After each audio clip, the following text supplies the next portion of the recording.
وہ ایک سنہری شام تھی جب شہزادی عنایا، شہزادی سونیا اور ان کی پکی سہیلی شمائلہ سب محل کے باغیچے میں خوشگوار موسم کا مزہ لے رہی تھی۔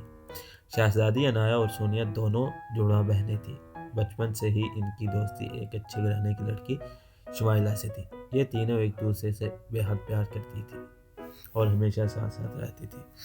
اس شام وہ سب باغیچے میں بیٹھی مختلف موضوعات پر باتیں کر رہی تھی کہ اچانک ایک خوبصورت پرندہ ان سے کچھ فاصلے پر آ کر گرا۔ ان تینوں نے جب اس کے پاس جا کر دیکھا تو معلوم ہوا کہ وہ زخمی ہے۔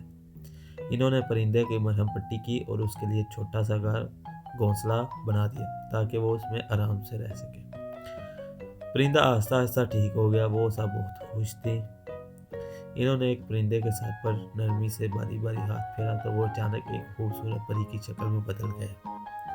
وہ تینوں بہت حیران ہوئی، مگر پری نے انہیں کہا کہ انہوں نے اس کی دیکھ بھال کی جس کے بدلے وہ ان کو تحفہ دینا چاہتی ہے۔ پھر اس نے اپنی چھڑی گھمائی تو اس کو ہاتھ سے ایک لال پٹلی نمودار ہوئی۔ جب اس نے اسے کھولا تو اس میں سے 3 خوبصورت سی چمکتی دمکتی ہیرے کی انگوٹھیاں تھیں جو اس نے ان تینوں میں تقسیم کر دیں اور کہا کہ جب کبھی مدد کی ضرورت ہو تو انگوٹھی کو اپنی مٹھی میں کس کر بند کر لیں اور تو وہ فوراً وہاں مدد کے لیے حاضر ہو جائے گی۔ وہ تینوں یہ بات سن کر تھوڑی حیران ہوئی، مگر پھر انہوں نے سوچا کہ اس طرح تو اس کی ہر مشکل آسان ہو جائے گی، تو انہوں نے پری کا شکریہ ادا کیا اور محل میں چلی گئی۔ دن یوں ہی گزرتے گئے۔ وہ تینوں پکی سہیلیاں 21 سال کی ہو گئی تو ان کے والدین کو ان کی فکر ستانے لگی۔ فکر کیوں نہ ہوتی، کیونکہ ان کے ملک کا رواج کچھ یوں تھا کہ اگر کسی بھی لڑکی کی عمر 21 سال کی عمر تک شادی نہیں ہوئی تو اسے 1 سال تک ملک کے سب سے پرانے جنگل میں، جہاں ہر طرح کا جانور اور ہر طرح کے کیڑے مکوڑے پائے جاتے تھے، چھوڑ دیا جاتا۔ وہاں اپنے گھر کا کوئی سامان بھی نہیں لے جایا جا سکتا تھا۔ سب اسی فکر میں مبتلا تھے کہ اچانک چند آدمی آئے جو زبردستی شہزادی سونیا اور عنایا کو ان کی سہیلی شمائلہ کے ساتھ جنگل تک لے گئے۔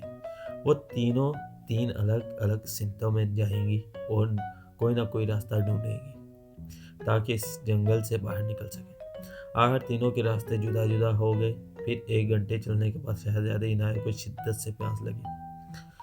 اس نے سوچا کہ اب وہ پانی کہاں ڈھونڈوں گی۔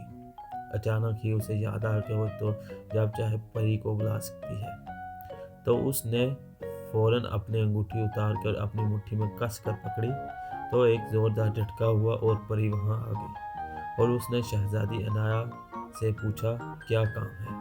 تو عنایا نے اسے کچھ بتایا اور پھر پری نے مسکرا کر عنایا کی طرف دیکھا اور وہاں سے غائب ہو گئی۔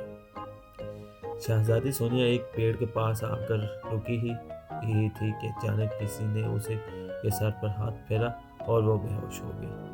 ایسا ہی کچھ شمائلہ کے ساتھ ہوا۔ پھر اچانک شمائلہ اور سونیا کی آنکھ کھلی تو انہوں نے دیکھا کہ شہزادی عنایا کھڑی مسکرا رہی تھی اور وہ لوگ جنگل کی بجائے اپنے محل کے ایک کمرے میں تھی۔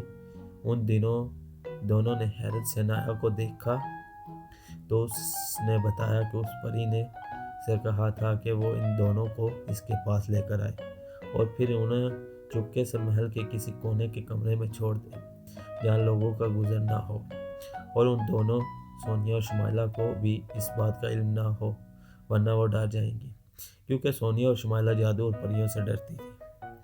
پھر پری مزے کے کھانے لے کر حاضر ہوئی۔ اس وقت سونیا اور شمائلہ کا ڈر ختم ہو چکا تھا۔